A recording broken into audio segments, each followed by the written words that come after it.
اللہ اللہ اللہ الحمد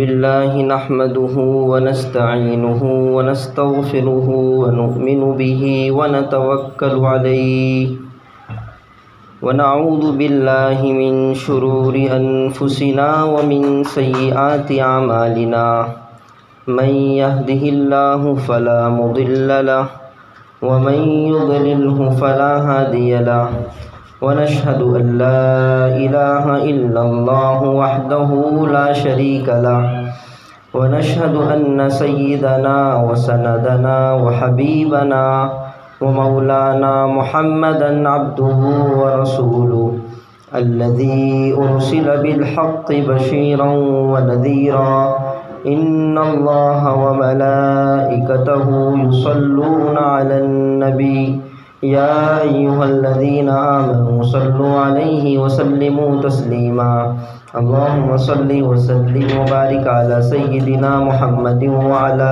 آله وصحبه أجمعين أما بعد أعوذ بالله من الشيطان الرجيم بسم الله الرحمن الرحيم من عمل صالحا من ذكر أو أنثى وهو مؤمن فلنحيينه حياة طيبة صدق الله العظيم اللهم صل على سيدنا محمد وعلى آل سيدنا محمد وبارك وسلم سبحان ربك رب العزة عما يصفون وسلام على المرسلين والحمد لله رب العالمين۔ پردہ نشین عزت مآب میری اسلامی بہنوں اور ماؤں، اللہ رب العالمین کا ہم سب پر بہت بڑا فضل ہے کہ رب العالمین نے ہم سب کو ایمان جیسی دولت سے نوازا ہے۔ یہ ایمان ایک ایسی دولت ہے جس میں میری، آپ کی اور قیامت تک کے جتنی انسانیت اس دھرتی پر آنے والی ہیں، اس روئے زمین پر آنے والی ہیں، ان تمام کی کامیابی اسی دین مبارک میں ہے۔ اس کے علاوہ کوئی دین اللہ رب العالمین کو پسند نہیں۔ قرآن کریم میں ہے ان الدین عند اللہ الاسلام۔ اللہ فرما رہے ہیں کہ قرآن کریم میں ارشاد ہیں کہ اللہ کے نزدیک اگر کوئی دین محبوب ہے تو وہ دین اسلام ہے۔ دیکھیے، آج بھی عورتیں موجود ہیں اور اس سے پہلے بھی عورتیں موجود تھیں۔ حضور علیہ الصلوۃ والسلام کے زمانے میں بھی عورتیں موجود تھیں اور آپ کے زمانے کے بعد بھی موجود ہیں اور آپ کے زمانے سے پہلے بھی موجود تھیں، لیکن دونوں میں بڑا فرق ہے۔ چونکہ میرے مخاطب اسلامی ماں بہنیں ہیں، اس لیے میں آپ کو ایک بڑی بات بتاتا چلوں کہ اسلام سے پہلے جس دین کو ہم نے اپنائے ہوئے ہیں، اس سے پہلے عورت کا کوئی مقام نہیں تھا۔ عورت کو ایک معمولی چیز سمجھا جاتا تھا، بلکہ عورت کو تو اتنا گھٹیا سمجھا گیا تھا اسلام سے پہلے۔ اگر میں آپ کے سامنے پورے کھل کر اس کا تذکرہ کروں تو شاید آپ کو بڑی حیرانی ہوگی۔ اللہ کا شکر ہے، اسلام آیا اور اس نے عورتوں کو کھوئے ہوئے حقوق عطا کیے، عورتوں کو ان کے حقوق بتلائے، اور اسلام سے پہلے عورت کا جو ایک مقام نہیں تھا اس کو مقام دلوایا۔ آج بھی کچھ ممالک ایسے ہیں جہاں عورتوں کا کوئی مقام نہیں، جیسے ایک بڑا ملک ہے فرانس، ہم اس کے بارے میں سنتے ہیں کہ بہت ترقی ہو گئی اور دنیاوی اعتبار سے بہت آگے بڑھ گیا، لیکن عورت ان کے نزدیک ایک عادی روح سمجھی جاتی ہے، اور وہ یہ سمجھتے ہیں کہ دنیا میں جتنی خرابی اور بربادی پھیل رہی ہے یہ عورتوں کی وجہ سے پھیل رہی ہے۔ ایک دوسرا ملک ہے چائنا، یہاں عورتوں کو جو ہے تو شیطانی روح کہا جاتا ہے۔ دیکھیے عورتوں کے تعلق سے کتنی بھیانک سوچ اور کتنی گھٹیا سوچ ان لوگوں کی ہے۔ ایک ملک ہے جاپان، تو یہاں کے لوگوں کا نظریہ اور عقیدہ یہ ہے کہ عورتیں جو ہیں تو اللہ سے تعلق کے جوڑنے میں رکاوٹ بنتی ہیں، اس لیے وہ کہتے ہیں کہ انسان کو شادی کرنے کی ضرورت نہیں، مرد بھی الگ رہیں اور عورتیں بھی الگ رہیں۔ تو ان کا یہ عقیدہ ہے۔ ایک قوم ہے ہندوازم، ان کے یہاں عورتوں کو کوئی مقام نہیں، چنانچہ اگر کسی خاوند کا انتقال ہو جائے عورت کے تو وہ بیوہ عورت کو بہت بدبخت سمجھتے ہیں، اتنا بدبخت کہ چاہیے کہ جو شوہر انتقال کر گیا اور جس کو وہ جلاتے ہیں تو ان کا عقیدہ یہ ہے کہ اس مرنے والے شوہر کے ساتھ اس بیوہ نے بھی مر جانا چاہیے۔ اگر وہ عورت نہیں مرتی اس کے ساتھ چتا میں نہیں جلتی، آگ میں نہیں کودتی، تو پھر اس کو معاشرے سے الگ کر دیتے ہیں اور اس کو ایک گھٹیا سوچ کے ساتھ جو ہے تو معاشرے سے ہٹا دیتے ہیں۔ کم از کم اس کو یہ سزا دی جاتی ہے کہ کوئی اس سے معاشرے میں بات چیت نہیں کرتا، گھر میں اس کو رہنے نہیں دیا جاتا، اور طرح طرح کی جو ہے تو اس کے ساتھ رکاوٹیں پیش آتی ہیں۔ ایک زمانہ یہ تھا، اور ایک زمانہ وہ تھا کہ بلاد عرب یعنی رسول اللہ صلی اللہ علیہ وسلم کی پیدائش جس علاقے میں ہوئی، اور آپ نے آنکھیں کھولی تو آپ کے آنکھیں کھولنے کے وقت بھی بلاد عرب میں یہ حالت تھی کہ اگر لڑکی کی پیدائش گھر میں ہوتی تھی تو لوگ اس کو بڑا منحوس سمجھتے تھے، اتنا منحوس سمجھتے تھے کہ گویا کہ اب اس لڑکی کی کوئی خیر نہیں۔ چنانچہ پیدا ہونے والی معصوم سی بچی کو ایک باپ جو ہے تو بہلا پھسلا کر اسے جو ہے تو چاکلیٹ اور ٹافی کی لالچ دلا کر گویا کہ اور اسے جو ہے تو لاڑ پیار میں سہلا کر ایک جنگل میں لے جاتا، جنگل میں گڑھا کھودتا، گڑھا کھودنے کے بعد جو ہے تو اس معصوم زندہ سی بچی کو دفن کر دیتا۔ آپ سوچئے کہ کیا حشر ہوگا اس چھوٹی سی معصوم سی بچی کا، اور جس ماں نے اس بچی کو جنم دیا ہے وہ ماں کی کیا گدبنتی ہوگی۔ آج اللہ کا شکر ہے کہ اولاد کی محبت ہمارے دلوں میں کتنی عظیم درجے کی پائی جاتی ہے، اور کتنا ہم اپنی اولاد کو چاہتے ہیں اور محبتوں سے ان کو پالتے ہیں اور بڑا کرتے ہیں۔ یہ سب دین رسول اللہ صلی اللہ علیہ وسلم کی آمد کی وجہ سے ہے۔ گویا کہ آپ آئے اور نوید مسرت لے کر آئے دنیا میں، آپ آئے اور دنیا والوں کو آپ نے خوشی کا پیغام دیا، عورت کو بتلایا کہ عورت کیا چیز ہے، اور لوگوں کو یہ بات سمجھایا کہ اگر کوئی عورت اگر بیٹی کی شکل میں آپ کے گھر میں ہے تو گویا تمہاری عزت ہے، اگر کوئی عورت تمہارے گھر میں بہن کی شکل میں ہے تو گویا وہ تمہارا ناموس ہے۔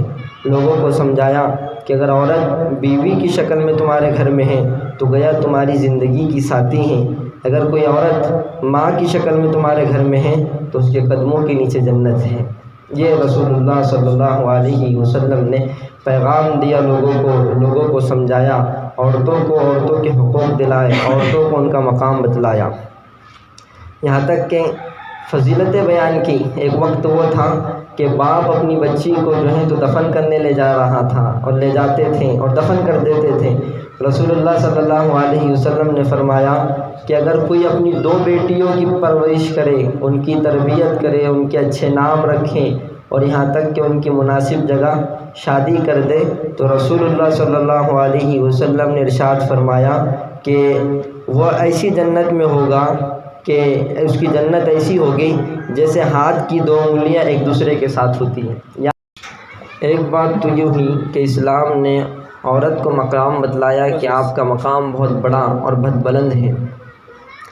دوسری بات یہ ہے کہ ہماری مائیں بہنیں یہ سمجھتی ہیں کہ مرد حضرات تو اچھے کارنامے انجام دے کر اور اچھی خدمات انجام دے کر بہت بڑے اللہ والے بن سکتے ہیں، لیکن ہم نہیں بن سکتے۔ یہ ہماری غلط خیالی ہے اور یہ ایک اچھے ذہن کی بات ہے۔ دیکھیے قرآن کریم کی جو آیت میں نے آپ کے سامنے تلاوت کی، من عمل صالحا من ذکر او انثی وهو مؤمن فلنحیینہ حیاۃ طیبہ، اللہ رب العالمین نے ارشاد فرمایا کہ جو کوئی چاہے وہ مرد ہو یا عورت ہو اچھا عمل کرے گا، من عمل صالحا من ذکر او انثی وهو مؤمن فلنحیینہ حیاۃ طیبہ، جو کوئی مرد ہو یا عورت ہو جبکہ وہ مومن ہو اور اچھے عمل کرے تو اللہ رب العالمین اس کی بنیاد پر ان کو حیات طیبہ عطا فرمائیں گے، یعنی سکون والی زندگی عطا فرمائیں گے۔ آج مرد بھی سکون والی زندگی کے لیے پریشان، عورتیں بھی سکون والی زندگی کے لیے پریشان، جبکہ رب العالمین نے نیک اعمال کے اندر ہمارا سکون کو چھپائے رکھا ہے۔ اگر ہم سکون کی تلاش میں ہیں تو ہمیں چاہیے کہ ہم اللہ تعالیٰ سے جڑ جائیں۔ اللہ تعالیٰ نے جن احکامات کی طرف ہمیں بلایا ہے، مثلا پہلے سب سے پہلے ہمیں مضبوط ایماندار ہونا ہے۔ کلمہ جو پڑھتے ہیں ہم لا الہ الا اللہ محمد الرسول اللہ، تو اس کلمے کے تقاضوں پر ہمیں اترنا ہے۔ جیسے ہی ہم نے یہ کلمہ گویا کہ پڑھ لیے مکتب میں استاذ کے پاس، یا ہم نے سیکھ لیا اس کو، اللہ کا شکر ہے اللہ نے پیدائشی طور پر ہمیں مسلمانوں کے گھروں میں پیدا کیا، تو گویا کہ ہمارا ڈھنگ مزاج ساری چیزیں اسلامی کلچر کے مطابق اور اسلامی رویے کے مطابق ہے، بالکل ہو بہو۔ تو گویا کہ ہم پیدائشی مسلمان ہیں۔ اب صرف ایک مسلمان کے گھر میں پیدا ہو جانا اور مسلمان جیسے نام رکھ لینا، اس سے کوئی آدمی کامل مسلمان نہیں ہوتا۔ دنیا میں بہت سے لوگ ایسے ہیں کہ جن کے سرکاری دفاتر میں نام تو لکھے ہوئے ہیں احمد، محمد، مصطفیٰ، اور نہ جانے بڑے بڑے اچھے اچھے نام لکھے ہیں، لیکن ان کے رویے سے، ان کے سلوک سے اور ان کو دیکھ کر ایسا لگتا ہے کہ ان کا اسلام سے کوئی تعلق نہیں۔ کیوں؟ اس لیے کہ نہ نماز ہے زندگی میں، نہ روزہ زندگی میں ہے، نہ عورتوں کے پردہ زندگی میں ہے، جبکہ رب العالمین نے پردہ عورت کی گویا کہ شان بتلایا ہے۔ اب دیکھیے، ایک طرف تو یہ اسلامی زندگی ہے جس میں عورت کو ایک مقام دیا گیا ہے، دوسری طرف دشمن ہیں کہ وہ عورتوں کو سمجھا رہے ہیں کہ اسلام تم پر جو ہے تو پابندی عائد کرتا ہے، تمہیں جو ہے تو تمہارے اوپر پردے کے بارے میں زبردستی کی جاتی ہیں، اور تمہیں جو ہے تو حقوق نہیں دیے جاتے، اور مردوں کے ساتھ شانہ بشانہ تمہیں کھڑا نہیں کیا جاتا۔ یہ یاد رکھیے میری مائیں بہنیں، خود دھیان سے اس بات کو سنیں کہ رب العالمین نے آپ کا مقام آپ کے گھر میں رہنے میں رکھا ہے۔ عورت کو ایک ملکہ اور شہزادی کا درجہ عطا کیا ہے۔ گویا کہ عورت اگر گھر میں ہے تو یہ گھر کی زینت ہے۔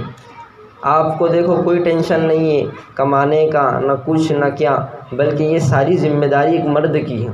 مرد کو چاہیے کہ وہ کمائے، اپنے بیوی بچوں کی ذمہ داری کو پورا کرے، اور عورت کی جو سب سے بڑی ذمہ داری ہے، عورت کی وہ ذمہ داری یہ ہے کہ وہ اپنے گھر کے نظام کو، اس کے نظم و نسق کو اچھے سے اچھے چلائے۔ آج ہمارے گھر اجڑ چکے ہیں، آج ہمارے گھر جو ہے تو ہونے کے باوجود نہیں ہے، آج ہمارے گھر جو ہے تو ماشاءاللہ RCC اور AC کے بنے ہوئے ہیں، لیکن اس میں سکون نہیں ہے۔ سکون اس وجہ سے نہیں ہے کہ ہمارے گھروں سے اسلام کا جنازہ نکل چکا ہے، ہم نام کے مسلمان اور کام کے کچھ بھی نہیں بچے ہیں۔ اس لیے آج کس مجلس میں ارادہ کریں، عزم کریں کہ انشاءاللہ ہم پکے سچے مسلمان بن کر اٹھیں گے۔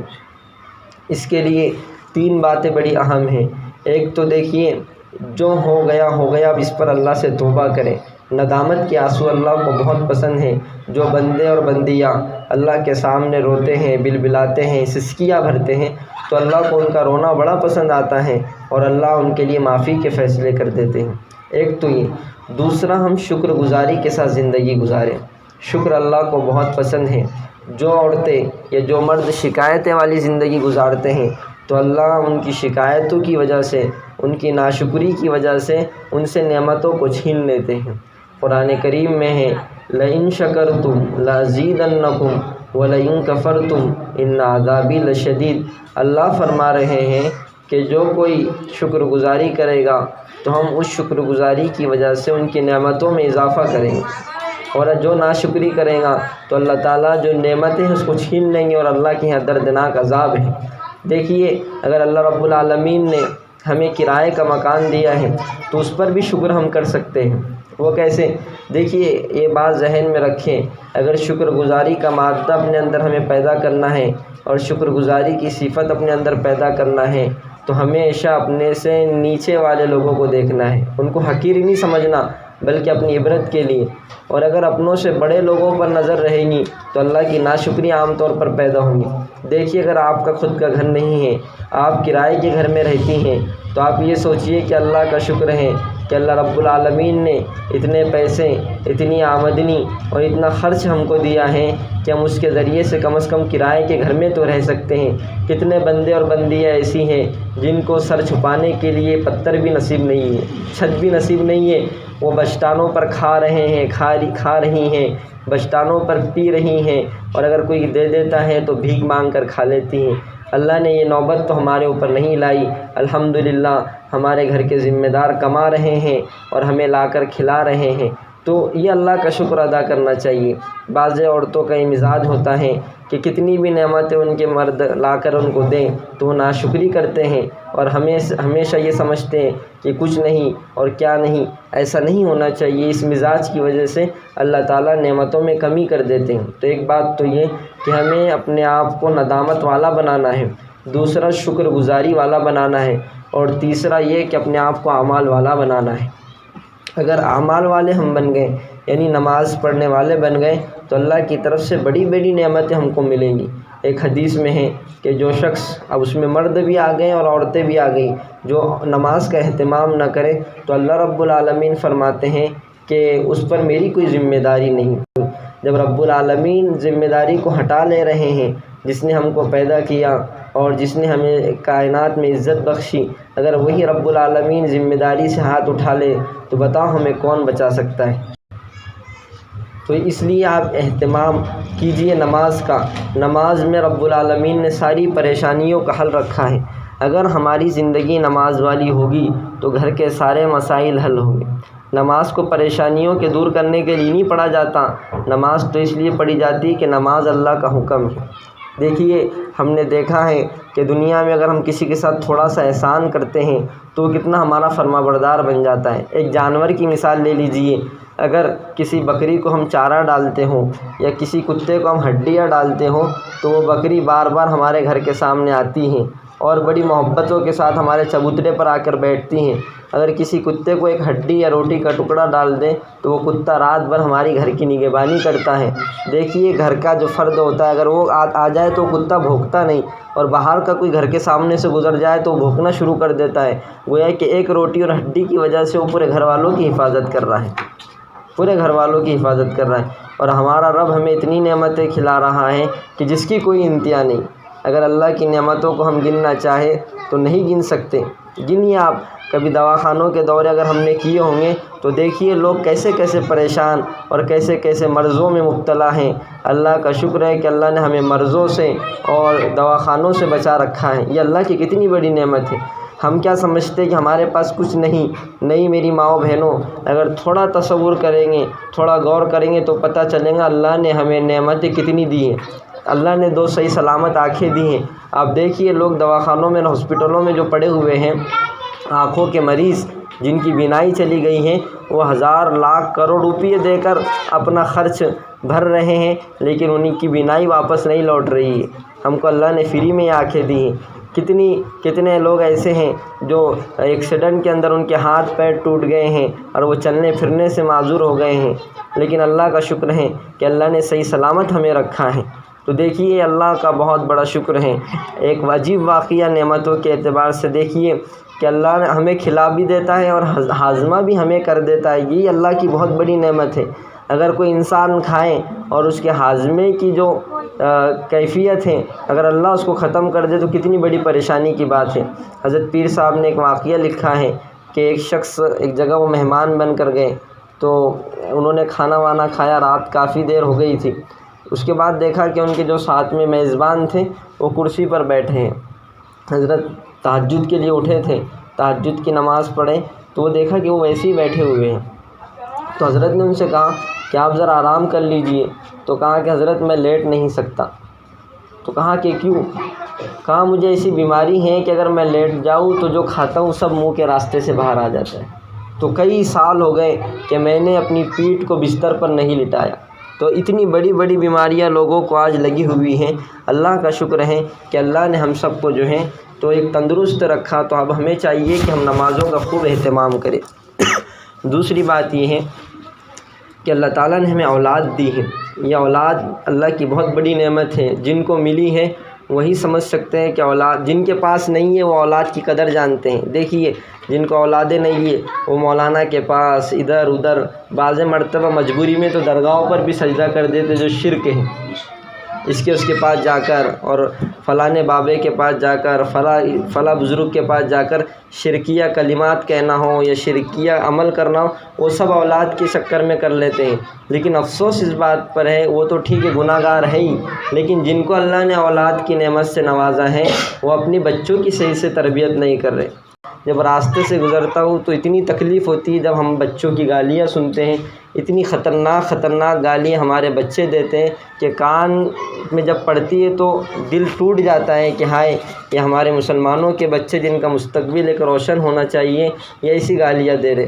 تو کبھی سوچتا ہوں تو یہ خیال آتا ہے دل میں کہ ہو سکتا ہے کہ ہماری مائیں بہنیں ان کی طرف توجہ نہیں دے رہی ہے کہ بچہ کہاں جا رہا ہے، کس کے ساتھ بیٹھ رہا ہے، کس کے ساتھ اٹھ رہا ہے، مکتب میں پابندی سے جا رہا ہے یا نہیں جا رہا ہے۔ معاف کریے گا، ہم اسکول میں بچوں کو بہت پابندی سے بھیجتے ہیں، اگر اسکول والے چھٹی کا منع کر دے تو ہمارے سفر کا نظام بدل جاتا ہے، لیکن مکتب کا معاملہ آتا ہے تو نہ اطلاع ہوتی ہے اور نہ چھٹی لی جاتی ہے۔ بولتے مکتب میں سب چلتا ہے، لیکن یہ آپ کی کمی اور کوتاہی آپ کے بچے کے مستقبل کو خراب کر دیتی ہے۔ اس لیے اپنے بچوں کی تعلیم اور تربیت کے اعتبار سے فکر کریں، انہیں ابھی سے کلمات اسلام سکھائیں۔ ایک دور وہ تھا کہ مائیں لوریاں گا کر اور حمد و نعت کے کلمات سنا کر بچے کو سلایا کرتی تھی اور بہلایا کرتی تھی۔ معاف کریے گا، آج جب تک بچے کے ہاتھ میں موبائل نہ دے دیا جائے، جب تک کہ اس کو موٹو پتلو اور چھوٹو دادا کے جو ہے تو کامیڈی نہ لگا کر دی جائے، تب تک کہ اس بچے کو آرام نہیں ملتا۔ اس کی بنیادی وجہ یہ ہے کہ ہم بھی صبح سے لے کر شام تک اگر تھوڑا ہمیں موقع مل جائے، تھوڑی فرصت مل جائے کپڑے دھونے سے، کھانا پکانے سے، اور موبائل ہمارے ہاتھ میں آ جائے تو ہم بھی سیریلیں لے کر بیٹھ جاتی ہیں، ہم بھی جو ہے تو موبائل کے سامنے بیٹھ جاتی ہیں۔ تب بچہ دیکھتا ہے کہ ماں بھی موبائل دیکھ رہی ہے، ابو بھی موبائل دیکھ رہا۔ ایک لطیفہ ہمارے حضرت نے ہم کو سنایا، بڑا عجیب لطیفہ ہے کہ دو بچے آپس میں ملے اور ملنے کے بعد انہوں نے مذاکرہ کیا اس بات کا کہ یار میں گھر میں رہتا ہوں لیکن اکیلے ہی رہتا ہوں۔ تو بولے کیوں؟ یار میرے ابو دن بھر کام پہ رہتے اور جب شام میں لوٹ کر آتے تو موبائل لے کر بیٹھ جاتے۔ میرے امی کام میں رہتی ہے، کپڑے دھونے میں، پکانے میں، اور جب پکانے سے فارغ ہوتی ہے کپڑے دھو لیتی تو وہ بھی موبائل لے کر بیٹھ جاتی۔ اب میں دیکھتا ہوں کہ یار کیسا معاملہ ہے، یہ کیا ہے؟ تو دوسرا بچہ بولا یار ہمارے گھر میں بھی یہی مسئلہ ہے، کبھی کبھی میں سوچتا ہوں تو ایسا لگتا ہے کہ ابو نے ہم کو بھی موبائل سے ڈاؤن لوڈ تو نہیں کر لی۔ یہ بچوں کے تاثرات ہیں۔ آج موبائل کے فتنے میں اتنا مبتلا ہو گئے کہ بچے جو ہے تو بچوں کو ماؤں اور باپ کی جو محبتیں ہیں وہ نہیں مل پا رہی۔ دیکھیے ابھی آپ اپنے بچوں کو جتنی محبتیں اور لاڑ اور پیار دیں گے، یہ بچے مستقبل میں آپ کا سہارا بنیں گے۔ ورنہ دیکھیے کیا کیا نوبتیں آ رہی ہیں ہمارے قریب میں، ایسی کارگزاری ہمارے پاس آ رہی۔ ایک 4 بیٹے اور 2 بیٹیاں تھیں ایک عورت کی، تو وہ بزرگ ہو گئی، اب کھانا پکانا نہیں آتا، تو انہوں نے اپنی سگی ماں کو 4 بیٹوں نے گھر میں سے نکال دیا۔ بڑا بیٹا بھی رکھنے کے لیے تیار نہیں، دوسرے والا بھی رکھنے کے لیے تیار نہیں، تیسرے والا بھی رکھنے کے لیے تیار نہیں۔ جب ان کی بیٹیوں کو اطلاع دی کہ آپ کی ماؤں کو آپ کے بھائیوں نے گھر سے نکال دیا تو وہ بولے ہم بھی نہیں رکھتے اس کو۔ نتیجہ یہ ہوا کہ اس بوڑھی ماں کو پولیس اسٹیشن چھوڑ کر آنا پڑا۔ ایک مسلمان گھرانے کی بوڑھی عورت کو جو ہے تو بچے رکھنے کے لیے تیار نہیں۔ جب ہم نے بیک گراؤنڈ دیکھا تو پتہ چلا کہ وہ عورت خود سٹہ کھیلتی تھی، جب تک جوان تھی خود سٹہ کھیلتی تھی اور اس کے بچے سارے سٹہ کھیلتے تھے۔ اب دیکھا کہ یہ عورت کی آمدنی بند ہو گئی تو گھر کے بچوں نے بھی اس کو نکال دیا۔ جب گھر کے بچوں کی اس نے تربیت نہیں کی تو اس کی اولاد نے اس کے ساتھ یہ حشر کیا۔ ان کو کیا معلوم کہ ماں کیا چیز ہوتی ہے، باپ کیا چیز ہوتی ہے۔ اگر آپ اپنے بچوں کو صحیح تعلیم دیں گے اور صحیح چیز ان کو سکھائیں گے تو یہ بچے مستقبل میں آپ کی قدر کریں گے۔ تو یہ 2 باتیں ہو گئیں، ایک تو ہمیں اعمال پر جڑنا ہے، نمازوں کا اہتمام کرنا ہے، دوسرا اولاد کی تربیت پر دھیان دینا ہے، اور تیسرا پردے کا اہتمام کرنا ہے۔ پردے کا اہتمام یہ عورت کے لیے بہت ضروری چیز ہے، اور یہ عورت کا ایک مقام ہے، عورت کی شان ہے۔ ایک عورت کو چاہیے کہ جب بھی اگر اسے رب العالمین سے اپنے تعلق کو مضبوط جوڑنا ہے تو پردے کا اہتمام بہت ضروری ہے۔ حضرت فاطمہ رضی اللہ تعالیٰ عنہ کے بارے میں آتا ہے کہ جب ان کے انتقال کا وقت قریب آیا تو انہوں نے حضرت علی رضی اللہ عنہ کو، جو ان کے شوہر تھے، قریب بلایا اور روتے روتے کہا کہ جاؤ میرے حسن حسین کو جو ہے تو یہ کھانا پکا رہی تھی، انتقال کا وقت قریب تھا، کہا کہ آج میں آخری مرتبہ روٹی ڈال رہی ہوں اور اپنے بچوں کو اپنے ہاتھ سے کھانا کھلا دوں گی۔ حضرت علی اے اللہ کی بندی ایسا مت کہے، اور رو رہے ہیں اور روتے روتے کہہ رہے ہیں کیا کہہ رہی ہے؟ کہا کہ رسول اللہ صلی اللہ علیہ وسلم خواب میں آئے تھے، ابا جان خواب میں آئے تھے، 3 دن کا فاقہ تھا گھر میں، کہا کہ بیٹی آج روزہ رکھ لینا، شام کو جنت میں دسترخوان پر افطاری ہو۔ یہ مقام اللہ نے ان کو دیا تھا، اور عورتوں کی جو ہے تو سردار گویا کہ ان کو جنت میں بنایا جائے گا۔ تو وہ اپنے شوہر یعنی حضرت علی سے کہہ رہی ہے کہ اے علی آپ میری بات کو ذرا دھیان سے سننا، اور اس بات پر توجہ دینا کہ جب میرا انتقال ہو جائے تو میرے انتقال کے بعد جب میرا جنازہ اٹھایا جائے تو میرے جنازے میں میرے 2 بیٹے اور آپ کے علاوہ کوئی نہیں ہونا چاہیے، کوئی نہیں ہونا چاہیے۔ دیکھیے تعجب کتنی عجیب بات، جبکہ جنازے کو اٹھانے کے لیے کم از کم 4 لوگوں کی ضرورت پڑتی ہے، تو انہوں نے کہا کہ کوئی نہیں ہونا چاہیے۔ حضرت علی نے پوچھا تم ایسا کیوں کہہ رہی ہو؟ تو کہا کہ میرے اس بدن کو زندگی میں بھی کسی مرد نے نہیں دیکھا، میں چاہتی ہوں کہ مرنے کے بعد بھی میرے اس بدن پر کسی مرد کا سایہ نہ پڑے۔ دیکھیے میری ماؤں بہنوں، آج ہم جو تو اپنے گھروں کے چبوتروں کے سامنے بیٹھ جاتی ہیں اور اس کا ذرہ برابر بھی احساس نہیں ہوتا۔ آج گھروں کے جو مسائل بگڑ رہے ہیں اور خراب ہو رہے ہیں، یہ بے پردگی کی وجہ سے ہو رہے ہیں۔ اگر ماں پردہ کریں گی تو بیٹی حیادار اور پردہ دار بنے گی، ماں پردہ نہیں کریں گی تو یاد رکھیے بیٹی بے حیا اور بے شرم ہوگی، اور اس کی وجہ سے گھر کا معاملہ اور معاشرہ خراب ہوگا۔ آپ کو سن کر حیرانی ہوں گی، آپ تو اخبارات نہیں پڑھتی، آپ معاشرے میں نہیں رہتی، باہر نہیں رہتی۔ تقریباً ابھی ہم ایک جلسے میں اکولا جالنا گئے تھے، تو وہاں ایک بڑے مولانا آئے تھے، مولانا عبدالجبار صاحب، تو انہوں نے کہا کہ مبالغہ نہیں، میں یقین کے ساتھ کہہ رہا ہوں، پورے ہوش حواس کے ساتھ کہہ رہا ہوں، جاگتا ہوا کہہ رہا ہوں کہ 3 سال کے عرصے میں تقریباً 40,000 مسلمان لڑکیاں مرتد ہو گئی۔ صرف 3 ایک مسلمان کی کیا اہمیت ہے آپ کو معلوم ہے؟ ہم سنتی ہیں کہ ایک اللہ اللہ کہنے والا بھی دنیا میں باقی رہے گا تو اللہ دنیا کے سارے نظام کو چلاتے رہیں، جبکہ 40,000 لڑکیاں مرتد ہو گئیں۔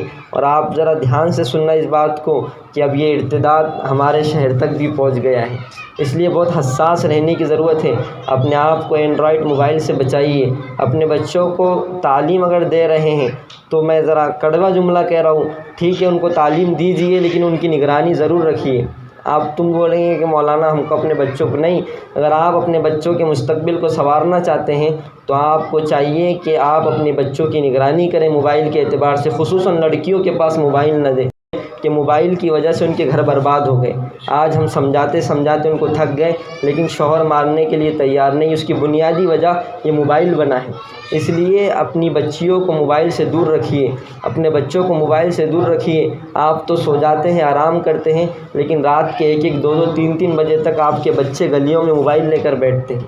اگر ہم اپنے بچوں کی تعلیم اور تربیت کی طرف توجہ نہیں دیں گے تو بچے مستقبل میں ہمارے کچھ کام نہیں آئیں گے، نہ یہ کاروبار صحیح سے کر سکتے، نہ یہ اپنے گھر کو صحیح سے چلا سکتے، تو کیا ہمارا خیال رکھیں گے؟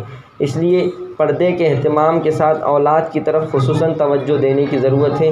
اسلام نے ہمیں ایک مقام دیا ہے، ایک مرتبہ عطا فرمایا ہے، اس مقام اور مرتبے کو باقی رکھنے کے لیے ہمیں چاہیے کہ ہم خوب اہتمام کریں اس بات کا کہ اللہ سے دعا کریں۔ اب تک جو ہو گیا ہو گیا، بہت سی بہنوں کی نمازیں چھوٹی ہوئیں تو اب انہیں چاہیے کہ جو نمازیں ان کی چھوٹی اس کی قضا کریں اور آئندہ قضا نہ ہونے دیں۔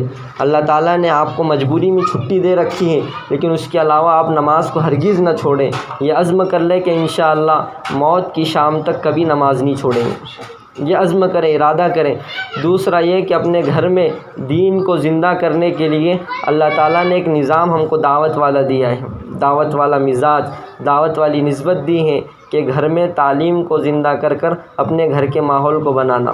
ابھی حافظ منظور صاحب جو ہمارے مہاراشٹر کے امیر ہیں دعوت و تبلیغ کے، وہ کہہ رہے تھے کہ تعلیم ایک ایسا عمل ہے کہ اگر جس گھر میں یہ تعلیم والا عمل زندہ ہوگا تو باطل اس گھر سے نکل جائے گا، اور گھر کا ایک فرد بھی اگر تعلیم سے رہ گیا، تعلیم سے گھر کا ایک فرد بھی رہ گیا تو گھر میں باطل کو داخل کرنے کا وہی ذریعہ بنے گا۔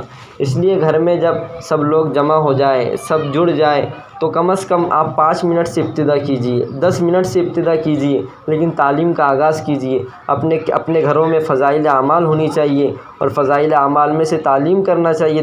ہندی اردو جو ہم کو آتا ہے تو سکھانے والی ماں بہنیں موجود ہیں جن کا مستورات میں وقت لگا ہے، ان سے پوچھیے کیا ترتیب ہوتی ہے تعلیم کی، کیسے مذاکرہ کیا جاتا ہے، کیسے مشورہ کیا جاتا ہے، کیسے تشکیل ہوتی ہے۔ الحمدللہ اگر اگر ہم بار بار شرکت کرتی رہیں گے ایسے پروگراموں میں اور ایسی مجلسوں میں اور تعلیم میں، اجتماعات میں، تو انشاءاللہ اس کی برکت سے ہمارے گھر میں دین داخل ہوگا، بے دینی ہمارے گھروں سے نکلیں گی۔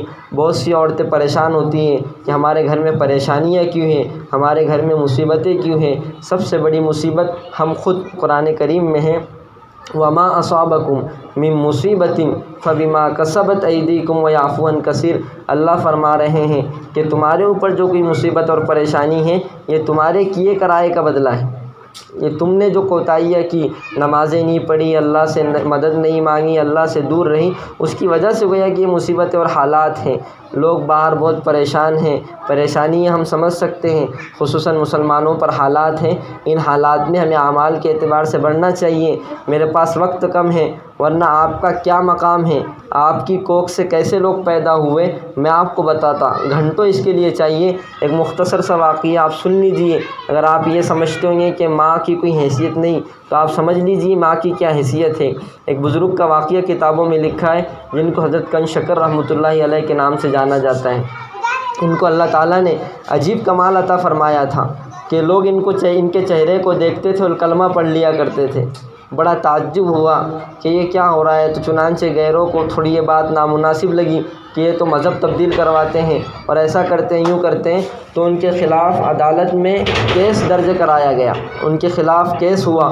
جب ان کو، دیکھیے عجیب اللہ کا معاملہ ہے، جب ان کو کورٹ میں پیش کیا گیا، عدالت میں پیش کیا گیا، تو جب جج نے ان کے چہرے کو دیکھا تو اس نے بھی کہا اشہد ان لا الہ الا اللہ واشہد ان محمدًا عبدہ ورسولہ۔ تو ان کو بڑی خوشی ہوئی میں، اور پوری عدالت میں ایک ہنگامہ سا ہو گیا کہ ہائے آج تو جج نے بھی کلمہ پڑھ لیا، اور جس نے ان کے چہرے کو دیکھا اس نے کلمہ پڑھ لیا۔ اب یہ گھر خوشی خوشی سے، ظاہر سی بات ہے اتنی بڑی کرامت، تو اس سے خوشی ہوگی، تو یہ خوشی خوشی گھر لوٹ کر آئے اور اپنی والدہ کو سلام کیا، اور بڑے خوش تھے۔ تو والدہ نے پوچھا کہ بیٹے آج بڑے خوش نظر آ رہے ہوں، کیا بات ہوئی؟ تو کہا کہ والدہ کیوں خوش نہ ہوں، اللہ نے آج اتنا بڑا مجھ سے کام لیا کہ آپ سنوں گی تو حیران ہو جاؤ گی۔ تو کہا بیٹے پہلے نماز پڑھ لے، دسترخوان بچھا ہوا ہے، پہلے دسترخوان پر بیٹھ کر کھانا کھا لیتے ہیں اور کھاتے کھاتے بات کرتے ہیں۔ وہ نماز سے فارغ ہوئے اور پھر اپنی والدہ کے ساتھ جو بھی دال روٹی بنی ہوئی اس وقت کھانے کے لیے بیٹھے۔ تو کہا کہ بیٹا کیا بات ہے، بڑے خوش نظر آ رہے ہو؟ تو کہا کہ والدہ اللہ نے ایک عجیب بات مجھ سے کروائی ہے کہ جو میرے چہرے کو دیکھ رہا ہے کلمہ پڑھ لے رہا ہے، تو لوگوں نے اس وجہ سے مجھ پر کیس کیا، اور یہ کیس عدالت میں گیا۔ جب جج نے میرا چہرہ دیکھا تو اس نے بھی کلمہ پڑھ لیا، تو اس لیے میں بڑا خوش ہوں۔ تو والدہ نے کہا بیٹے اس میں کمال تیرا نہیں، کمال میرا ہے۔ تو ان کو بڑا تعجب ہوا کہ چہرہ میرے چہرہ دیکھا اور کلمہ مجھ کو دیکھ کر پڑھا، اور والدہ کہہ رہی ہے کہ کمال تیرا نہیں، کمال میرا ہے۔ تو انہوں نے کہا کہ والدہ یہ کیسے آپ کہہ رہی ہے؟ تو کہا کہ بیٹا جب اللہ نے مجھے خوشخبری سنائی کہ میرے گھر لڑکا پیدا ہونے والا ہے اور میرے گھر اولاد ہونے والی ہے، تو تب سے میں نے کوئی گناہ نہیں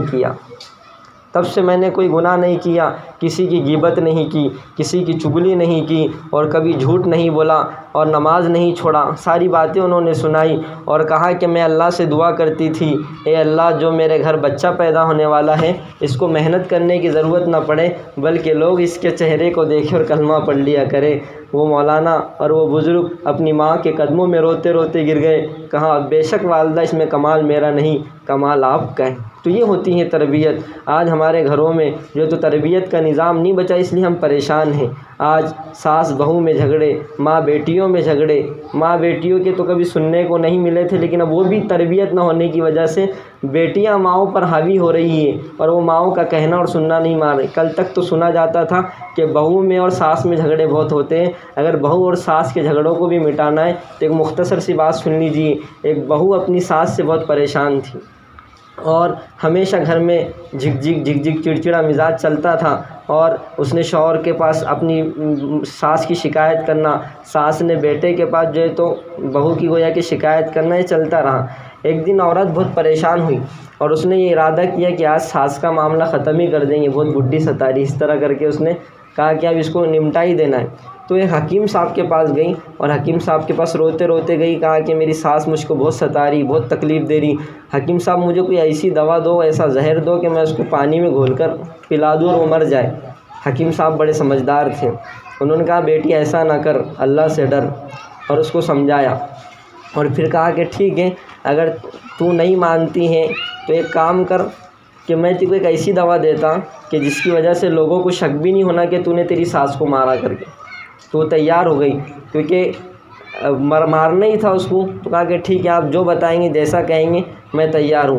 تو حکیم صاحب نے اس کو کہا کہ میں تجھے 40 دن کی دوا دیتا۔ کتنے دن کی؟ 40 دن کی دوا، اور یہ 40 دن روزانہ اپنی ساس کو جو ہے تو پانی میں ملا کر کھانے میں ملا کر اس کو دینا، لیکن دینے کا طریقہ یہ رہے گا کہ تو اپنی ساس کو ماں کہہ کر پکاریں گی۔ کیا؟ ماں کہہ کر۔ اب تک جو ہے تو چڑچڑے مزاج سے لو جی ایسا ویسا کر کے تو پکارتی تھی، وہ سب نہیں، بلکہ ماں اور امی کہہ کر تو اپنی ساس کو پکاریں گی۔ میری ماں بہنوں سنو، جب اس نے یہ نسخہ لے کر آئی اور ہمیشہ امی آپ پانی لو، امی آپ کے واسطے میں نے کھانا تیار کر دیا آپ کھانا کھا لو، میں نے آپ کے کپڑے دھو دیے اس کی پریس استری کر دیا آپ پہن لو۔ جب وہ امی امی کہہ کر کہنے لگی تو اس کی ساس بھی اس کو بیٹی کہہ کر پکارنے لگی بہو کو۔ میں تو وہ اب تک تو چڑے لے ڈاکن اس طرح گویا کہ جو چلتا ہے اس طرح کی باتیں کرتی تھی، تو اس کو بھی غصہ آنا اس کو بھی غصہ آنا، لیکن جب اس نے ماں کہہ کر پکاری تو پھر گویا کہ اس نے بھی بیٹی کہہ کر پکاری۔ اب 20 ہی دن گزرے تھے کہ یہ بہو اور ساس میں اتنی محبت بڑھ گئی ماں بیٹی اور اخلاق سے پیش آنے کی وجہ سے کہ دونوں ایک دوسرے کے بغیر رہ نہیں پا رہے تھے، دونوں ایک دوسرے کے بغیر رہ نہیں سک رہے تھے۔ جب 20 دن کا عرصہ گزرا تو اب اس ساس کی محبت بہو کے دل میں اتنی بیٹھ گئی کہ وہ ماں کا درجہ اس نے اس کو دے دیا۔ اب وہی عورت جو اپنی ساس کو مارنے کے لیے دوائیاں تلاش کرتے پھر رہی تھی، اب وہ زہر کا اثر کیسے ختم ہو جائے اس کے لیے دوائیاں تلاش کرنے لگی۔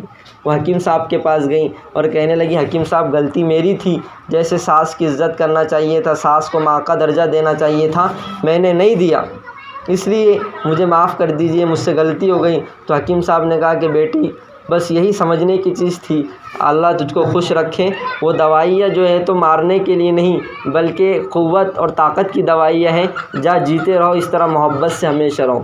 تو دیکھیے وہ حکیم صاحب سمجھدار تھے، تو انہوں نے ایک گھر کو کیسے سلجھایا سمجھایا اور ایک گھر کو جو ہے تو اس کا ماحول اچھا بنایا۔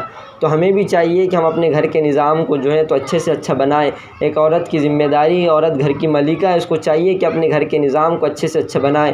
عورت کو چاہیے کہ مرد کی پوری فکر کرے، اس کی اطاعت کے ساتھ، بچوں کی تربیت کے ساتھ، اللہ کی اطاعت کے ساتھ، رسول اللہ صلی اللہ علیہ وسلم کی اطاعت کے ساتھ زندگی گزارے، اپنی زندگی کو سنت کے موافق گزارے، تو اللہ تعالیٰ انشاءاللہ اس کی برکت سے ہمارے گھروں کو انشاءاللہ جنت کا نمونہ بنائیں گے۔